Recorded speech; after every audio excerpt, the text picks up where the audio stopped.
Welcome Amakhosi Network, welcome to the channel. Today we discuss Kaizer Chiefs Amakhosi versus Mamelodi Sundowns. Okay guys, let me first start by saying this. Tactically, Chiefs did well. Tactically, Chiefs did well in how they did not allow themselves to get exposed in the midfield. But before we get to that, I'm gonna add some different topics to this. I'm gonna add the good, the bad, also give the Sundowns perspective, what Sundowns mistakes they had, my perspective when I saw the starting lineups, and yeah, just give you guys an idea of what happened. But anyway, guys, subscribe to the channel. Thank you to those who subscribed. We passed 500. Let's get to 1,000, guys. Let's get to 1,000. Thank you, thank you, thank you. And to those who have not subscribed, like I always say, 96% of you who watch this channel basically have not subscribed. So please subscribe. It's easy. Click. You get content every day. I'm trying to post every day, every day, every day, giving you Kaizer Chiefs news and yeah, news about the PSL depending on when Chiefs is involved, of course. But yeah, let's kick to it. Good game from Chiefs. When I say good game, I'm not saying we were perfect. I'm analyzing this game for the game to be like we always been saying. Chiefs must the coaches must show leadership as coaches, etc. The game plan that Chiefs worked on today worked well, but I'm going to give you a very interesting comparison. Right now, Mamelodi Sundowns is playing almost similar to Barcelona, right? And Chiefs is almost playing similar to Real Madrid. But what is the difference between Barcelona? So Barcelona and Mamelodi Sundowns are basically identical in how they play and having star players. What is the difference between Chiefs and Real Madrid? Real Madrid has star players. So there are many moments in this game where you need quality over quantity because there have been many moments in this game where Pule Modi, Potsani, Mdantsane, Mat, etc. have shown quantity, meaning that they are on the field sharp. We can see they are marking, they are holding the position, but they don't show quality. When I say quality, there are moments in the game where you just need to find the right pass, etc., etc. And that is the difference between Chiefs right now and what I would say Real Madrid, if we're doing comparisons to teams like for like. In the past, I always thought Chiefs was more Barcelona, but as we can see, Chiefs currently is playing more like Real Madrid without the stars, and that's the problem. So let's kick to it, guys. So when the game before the game started, I saw the lineup. And when I saw the Chiefs lineup, I was like, okay, why is Quinica there? Ufunani Quinica, like why is Quinica in the team? I was like, Frostlight is almost one of our best players right now. I would have expected him to play. I wasn't going to like it for me. It wasn't a train smash that they brought back Shanti because I was prepared. I knew the last game they did not play Shanti because Shanti was on like I think 3 to 4 yellow cards. I forgot what is the number of yellow cards before suspension, and they were preventing Shanti getting a card and missing today's game.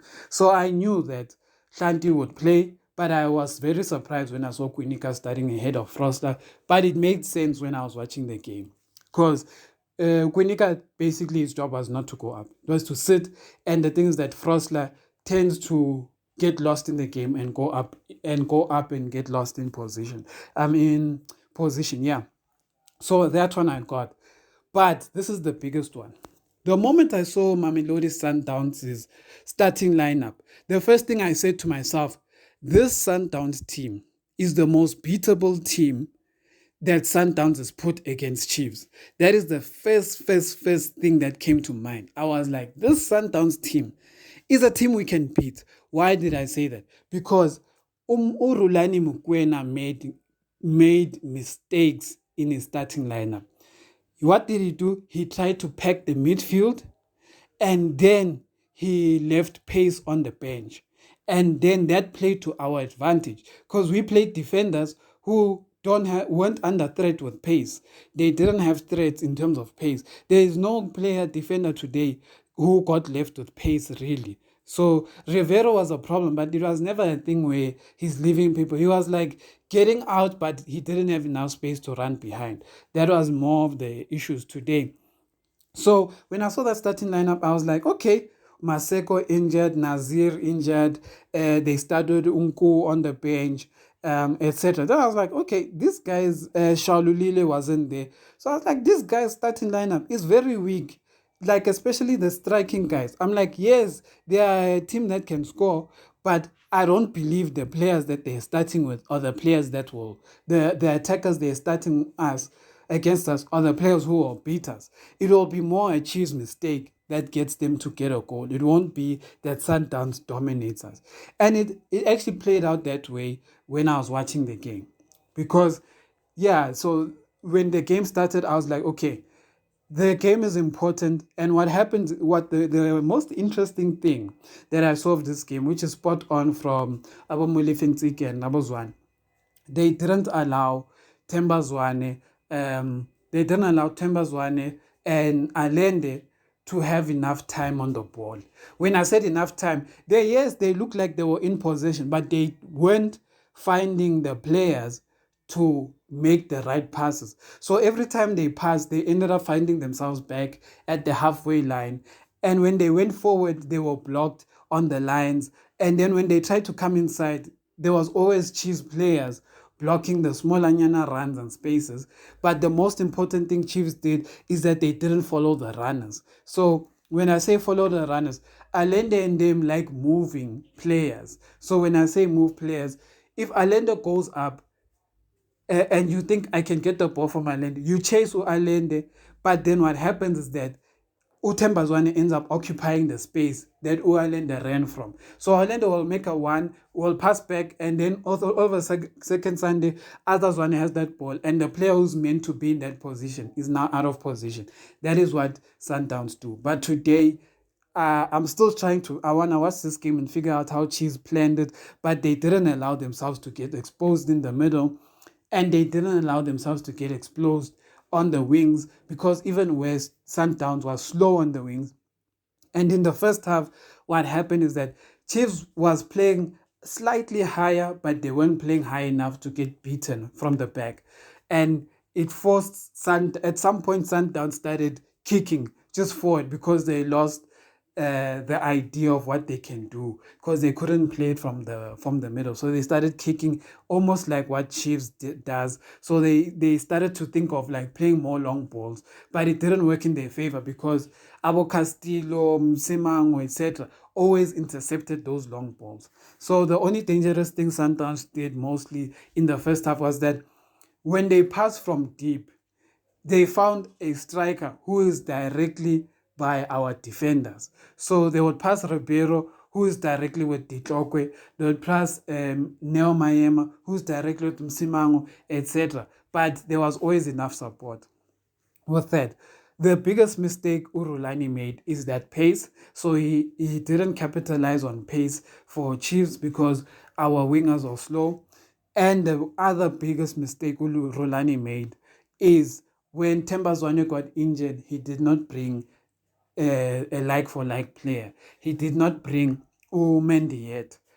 Mendieta was going to cause us more problems if Rulani Mukwena brought Mendieta on instead of Unku. Unku was fine, but then they lost a creativity in the middle. They were meant to sacrifice a player like Newa Mayema and bring in Mendieta. And bring in Mendieta and Unku, and then from there it was going to make more sense. But anyway, from a Chiefs perspective, I want to praise look, we don't often praise the technical team, but today I will give credit where it's due. And they did things that I have been crying for since the beginning of the season. And I'm going to highlight it. Number one, I'm going to name the good things that Abu Mulifensiki did. And I'll say this, Mulifensiki, well done to you and the technical team. I'm proud of how you did. Yes, we did not dominate the game, but I don't think Sundowns dominated us. Whoever thinks Sundowns dominated us, I think you must rewatch that game and realize that Chiefs allowed Sundowns to play where Chiefs preferred Sundowns to play. Sundowns didn't force their game onto us. We just allowed them to play in certain areas, but there are certain areas we did not allow them to play. And that was it. And Sundowns couldn't penetrate us from those areas. And the moment they thought they penetrated us, they found it themselves by the corner line. So they didn't really create any threatening chances. So positives, starting lineup. I questioned your starting lineup with Quinica, but Quinica actually had one of the best games I've seen him play in a very, very, very long time. That was a very good game by Quinica. So from that one, props to the guys. Another positive is the setup you guys did in the midfield. The setup defensively. I'm saying defensively because I will get to the issues.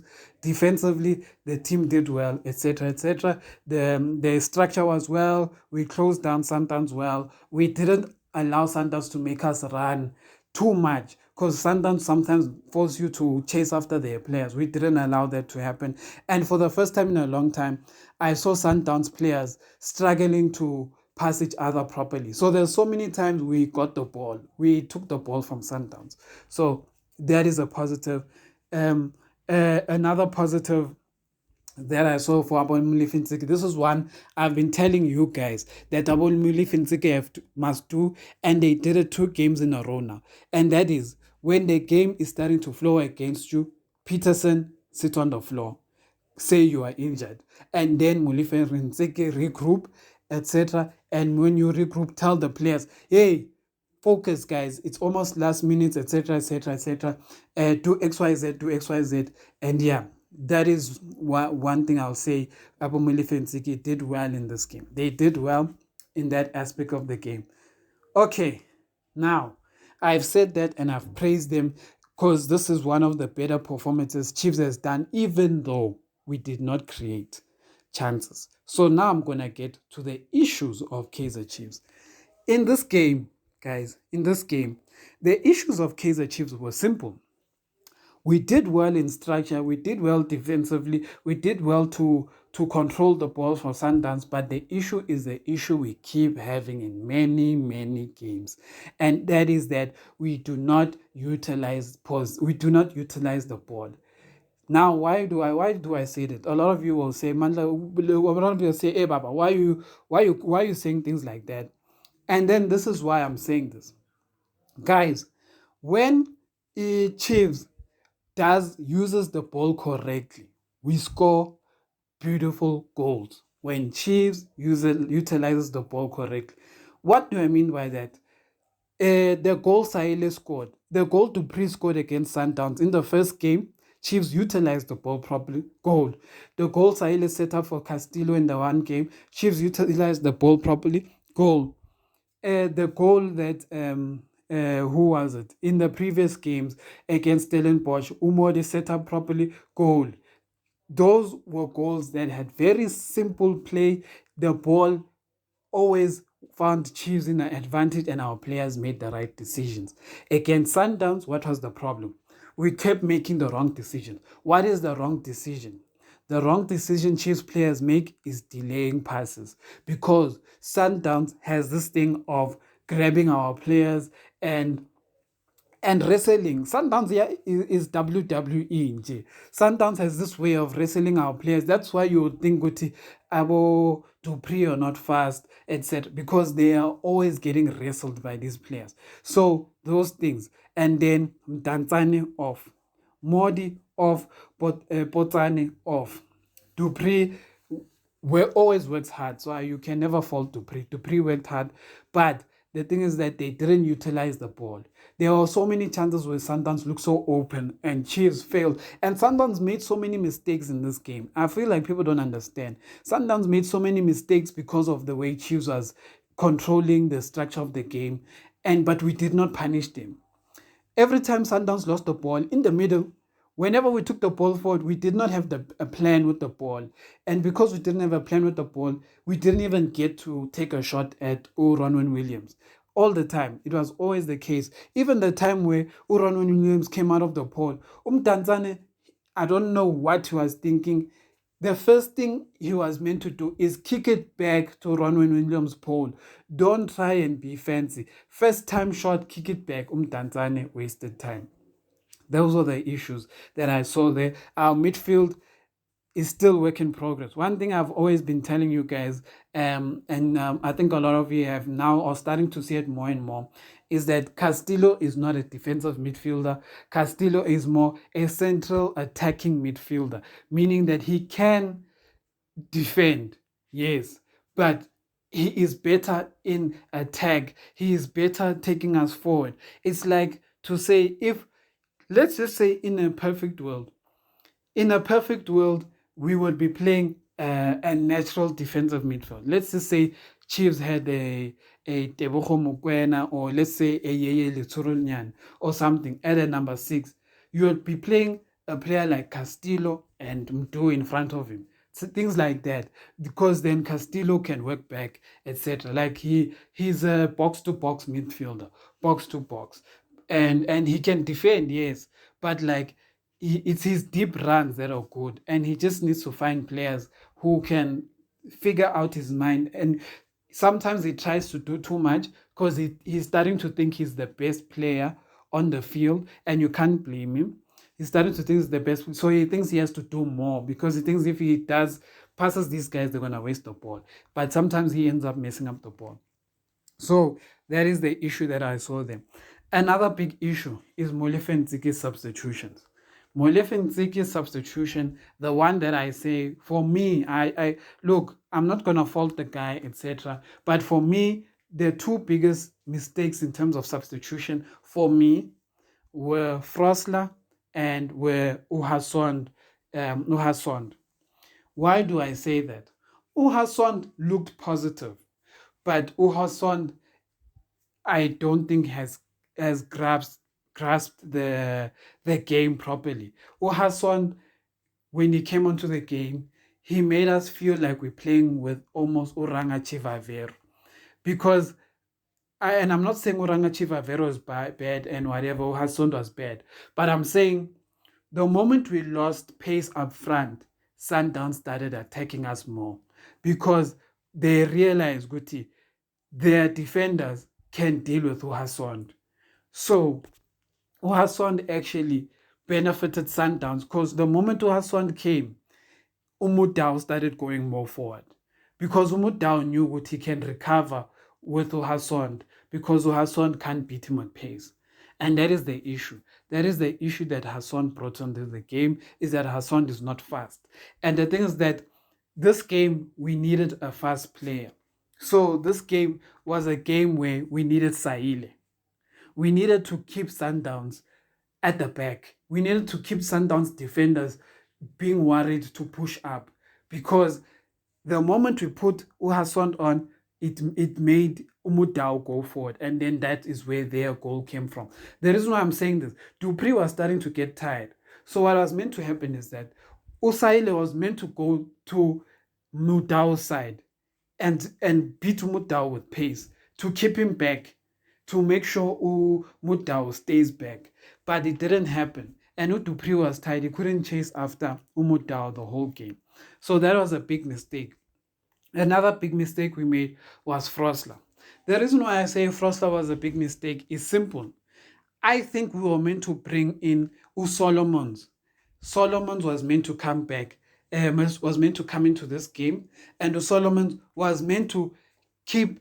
We were meant to sacrifice a player like Umode or whatever for Solomons, and then Solomons will come and support the right back. Why do I say this? Because when Mendieta came on, the pass that he made that created the goal, he did that very same pass few minutes before that, and we didn't close him down. And all of you will know the issue that I always say with Chiefs is that we must not allow these guys to kick long.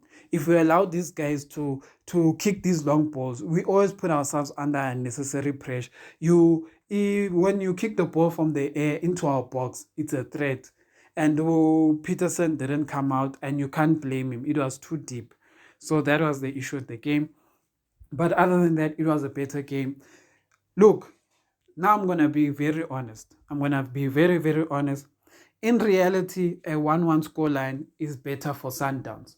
It's a way better score for Sundowns because they have an away goal. In reality, even a 1-0, even if we won 1-0, it was not going to be good enough. This game, I feel like we played a better football at stopping Sundowns, but we didn't utilize our attack. So next game, what's going to happen is that next game is going to be those games where we have to attack. We can't defend the whole game. We have to attack. But we will probably have to be a team that is going to defend and go on transition. And what's going to happen is that if Sundowns scores at least one goal next game, they're going to put in our all bars, etc. And those players are going to drop the game. And then maybe Abomaseke and them will have recovered. And then when those guys drop the ball, they're going to put faster players in the front. And then they're going to start hitting us the same way we're hitting them with quicker balls, etc., etc. This is the issue. Sundowns has the advantage now going into the second leg, but we as Chiefs know who we are. I predicted a loss, but I said this. I said if Chiefs are critical when they have chances, then it's possible for us to win. I even made an example of Spain versus Bafana Bafana. Bafana Bafana in that game had one chance. Bernard Parker put it in the back of the net. Spain missed their chances and we won that game. This one was very similar. Can Chiefs beat Sundowns in the second leg? Yes, we can beat Sundowns in the second leg. But we need to take care of the ball. Taking care of the ball doesn't mean matching Sundowns in possession. No, I think a lot of you are making that mistake. It doesn't mean matching Sundowns in possession. Taking care of the ball is simply saying, Guti, when we go forward with the ball, let's find each other. Let's not find the opposition. Let's find each other. Let's make the right runs, etc. The more Sundowns get scared of us in attack is the more they make mistakes. And that is what happened today. The moment we got the ball from them, they started getting scared because they were making mistakes. And what people don't realize is that this is how Sundowns lost in Champions League. Sundowns always loses in Champions League like this. Teams make sure they beat Sundowns. When Sundowns makes a mistake, they score, they make sure. So we need to utilize those chances. I will say this. The first time I saw Aswand, it wasn't a bad display, but it wasn't a good display. When I say bad display, I'm like, I can't blame him. We weren't creating enough chances for him. So it's one of those things. You cannot blame a striker if you don't create for the striker. He had to do work that, there was a time Hassan was playing almost like a right back because he had to defend. So I won't judge you Hassan on this game. And another problem, but I know this video is getting long, so I'm going to cut it short now. Another problem is this. We have adjusted to play Sundowns, right?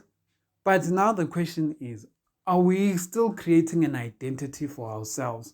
Because in the next game, we're going to play teams who aren't as ball possessed, who don't use the ball as good as Sundowns, meaning that we're going to have more chances on the ball, etc., etc. But our identity isn't there. But the one positive thing I will say I am seeing now is the goals. The goals are looking beautiful. The goals are looking amazing. But I will say this about the goals. Yeah, we work hard for our goals. Our goals are never like easy. Our goals are never like I'm a tap in. Our goals are never like we need to get to the point where we're scoring tap-ins. Not this thing about what Dupree running like they're headless chickens. We need to get to a point where we score tap-ins, we score easy headers, etc., etc. But our crosses are getting better.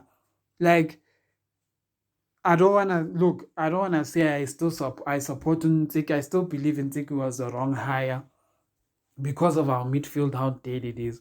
But I will praise them for this game. They did well. So well done, Ntsiki. Well done, technical team. You guys did well in this game. But don't think this is the standard. We need to get better. We need to get better. Subscribe, Amakhosi. Thank you for listening. Thank you for watching the game. And yeah, subscribe.